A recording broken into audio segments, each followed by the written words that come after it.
Simulan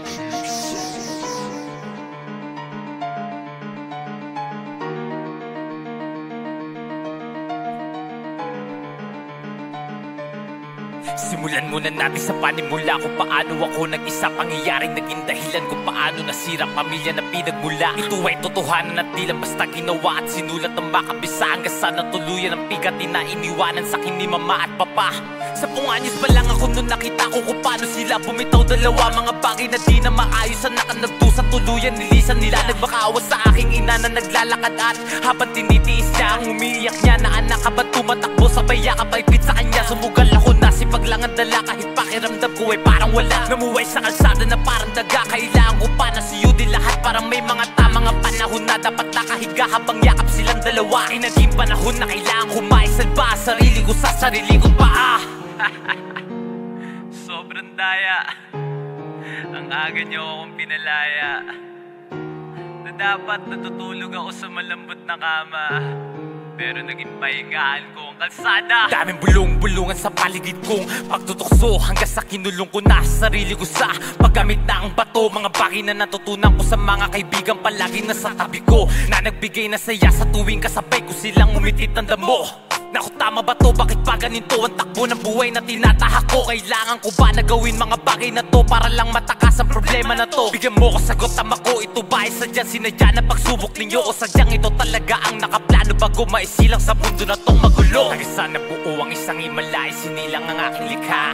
Nung aking narinig ang iyak niya dala, halos napatalon sa tuwa.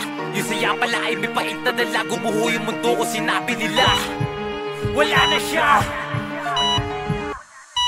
Gusto kong magwala, gusto kong pumatay, halos ginusto ko di magpakamatay. Hindi ko malang naranasan na kahit papaano natawag niya ko na itay. Ako ay nabaliw, di alam gagawin para na akong buhay na inililibingan ako. Kung nasaan ka man ngayon, ikaw pa rin ang nagsisilbi sa'kin between. Nagtanim ng pangako, nakakamitin ko lahat ng pangarap ko na binuo. Hanggang sa maabot ko yung dapat na para sa'yo, manood ka sa gagawin ko. Dinuloy paglikha ng katamas, piniling piliin ang mali ay tama ko pa. Hanggang sa masukit ang between na nasa itaas bago tuluyan na mawala. Tumakas sistema na di ko alam kung saan pa nga ba tumapupuntaan ako. Ikaw ang naging sandigan ko sa lahat ng ito, wala nang iba. At sa mga tunay na nagpasilong sa akin na yung planong itinalaga, angat ko lahat at hindi hayaang malungkot sa pagkawala. Salamat mo, Sai, binigyan mo ng chance ang tulad ko, grabe pagkabalisan. Binigyan mo pangarap na magpapatibay sa akin sa tuwing may bigat na dala. Hindi ko sasayangin ang pagkakataong umayon sa akin ng panahon na itagal ko nang inabangan na ako naman ang magpahanga sa tunog ko likha. Alam nyo, napakasimple lang ng buhay sa mundo. Lagi nyo nang tatandaan na kailangan tibayan ang loob nyo. Maraming pagsubok na hindi natin kayang takbuhan, hindi natin kayang takasan. Pero lagi nyo tatandaan, kaya din natin yung lunasan. Pero salamat Ama, hindi mo ako pinabayaan. Talagang pinilit mo akong paglaban ng sarili kong kakayanan. Hindi mo hinayaan ako'y mapanghinaan.